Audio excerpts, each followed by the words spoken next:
ಓಂ ಶ್ರೀ ದುರ್ಗಾಯ ನಮಃ. ಇವಾಗಿನ ವಿಚಾರ, ನಮಗೆ ಉಸಿರಾಟ ಸಮಸ್ಯೆ ಬರಲಿಕ್ಕೆ ಮೂಲ ಕಾರಣವೇ ಉಪ್ಪು. ಬರೀ ಉಸಿರಾಟ ಸಮಸ್ಯೆ ಅಲ್ಲ, ತಿಂದ ಆಹಾರ ಜೀರ್ಣ ಆಗೋದಿಲ್ಲ, ಕೆಲಸ ಮಾಡಲಿಕ್ಕೆ ಅಶಕ್ತತೆ, ಸುಸ್ತು, ಇನ್ನಿತರ ಹಲವಾರು ಕಾಯಿಲೆಗಳಿಗೆ ನಾವು ಬಲಿಯಾಗ್ತಾ ಇದ್ದೇವೆ ಉಪ್ಪು ತಿಂದ್ಕೊಂಡು. ಕಾರಣ ಏನಂದರೆ ಅದರಲ್ಲಿರೋದೇ ಮಣ್ಣು ಮಣ್ಣು ಮಿಶ್ರಿತ ಉಪ್ಪು. ಮಣ್ಣೇ ಅದು.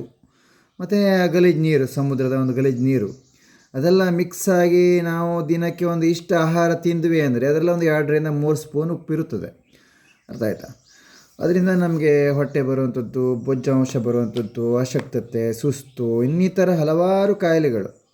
ಅದೆಲ್ಲ ನಾವು ತಿಂದಂಥ ಆಹಾರವನ್ನು ನಾವು ಒಳ್ಳೆ ಗಾಳಿ ತಗೊಂಡು ಆ ಗಾಳಿಯಿಂದನೇ ನಾವು ಹೊರಗಡೆ ಹಾಕಬೇಕು ಉಪ್ಪಿನ ಅಂಶವನ್ನು. ಅರ್ಥ ಆಯ್ತಾ? ಎಲ್ಲ ಮೂತ್ರ ವಿಸರ್ಜನೆಯಲ್ಲಿ ಹಾಗೆ ವಿಸರ್ಜನೆಯಲ್ಲಿ ಹೋಗುವುದಿಲ್ಲ ಅದು.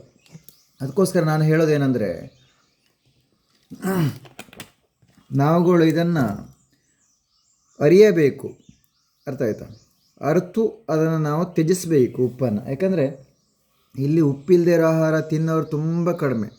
ಎಲ್ಲರಿಗೂ ಉಪ್ಪು ಬೇಕು. ಉಪ್ಪಿಲ್ಲ ಅಂದರೆ ಅಯ್ಯೋ ಉಪ್ಪಿಲ್ಲ ಅಂತಾರೆ. ಉಪ್ಪು ಅಂದರೆ ಅದು ವಿಷ ಅಲ್ವೇನ್ರಿ? ನೀವು ಸ್ವಲ್ಪ ಯೋಚನೆ ಮಾಡಬೇಕು. ಕೆಲವರು ಹೇಳಿದ್ರಿ ನೀವು ದೇವಲೋಕದಲ್ಲಿದ್ದೀರಿ ಅಂತ. ಇಲ್ಲ, ದೇವಲೋಕ ಯಾವುದು, ಪಾತಾಳ ಲೋಕ ಯಾವುದು, ಭೂಲೋಕ ಯಾವುದು?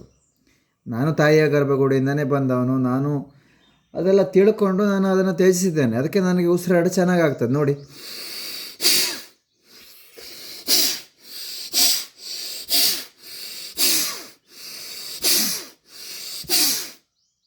ಈ ಥರ ನೀವು ಉಸಿರಾಡಿ ಆಗತ್ತಾ? ಅದೇ ನನಗೆ ಉಪ್ಪು ತಿಂದರೆ ಆಗೋದೇ ಇಲ್ಲ ಉಸಿರಾಡೋಕ್ಕೆ. ಉಸಿರೆಲ್ಲ ಬ್ಲಾಕ್ ಆಗಿ ಅಯ್ಯೋ ನಿದ್ದೆ ಮಾಡಿಬಿಡೋಣ, ನನಗೆ ಹೇಳೋಕ್ಕೂ ಆಗಲ್ಲ, ಕುಳ್ಳೋಕ್ಕೂ ಆಗಲ್ಲ, ಮಲ್ಕೊಂಡೇ ಇರ್ತೀನಿ ಅಂತೀನಿ ನಾನು ಕೂಡ. ಅರ್ಥ ಆಯ್ತಾ? ಉಪ್ಪು ತಿಂದರೆ. ಯಾಕಂದರೆ ಉಪ್ಪಲ್ಲಿ ಅಷ್ಟು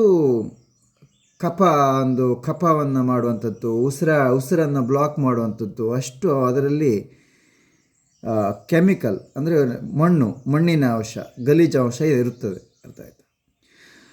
ಅದಕ್ಕೆ ನಾನು ಹೇಳೋದೇನೆಂದರೆ, ದಯವಿಟ್ಟು ಇದು ಯಾರಿಗೆ ಸರಿಯಾಗಿ ಗ್ರಹಿಸ್ತೀರ ಉಪ್ಪನ್ನು, ಯಾರಿಗೆ ನಾನು ಹೇಳಿ ಸರಿಯಾಗಿ ಅರ್ಥ ಆಗಿದೆ ಅಂಥವರು ಉಪ್ಪನ್ನು ಬಿಡೋ ಮನಸ್ಸಿದ್ರೆ ಬಿಡಿ. ನಾನು ಬಿಟ್ಟಿದ್ದೀನಿ, ನಾನು ಆರೋಗ್ಯವಾಗಿದ್ದೀನಿ, ನಾನು ಚೆನ್ನಾಗಿದ್ದೀನಿ ವೀಕ್ಷಕರೇ. ಅರ್ಥ ಆಯ್ತಾ? ನೀವು ಹೀಗೆ ಚೆನ್ನಾಗಿರಬೇಕು ಅನ್ನೋದು ನನ್ನೊಂದು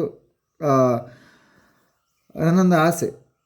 ನನ್ನ ಕಣ್ಣಿಗೆ ಕಾಣೋ ಜನಗಳು ಚೆನ್ನಾಗಿರಬೇಕು, ನೋಡಿದ್ರೆ ಅವರನ್ನು ನೋಡ್ತಾನೇ ಇರಬೇಕು ಅಂತ ಅನಿಸ್ಬೇಕಪ್ಪ ನನಗೆ.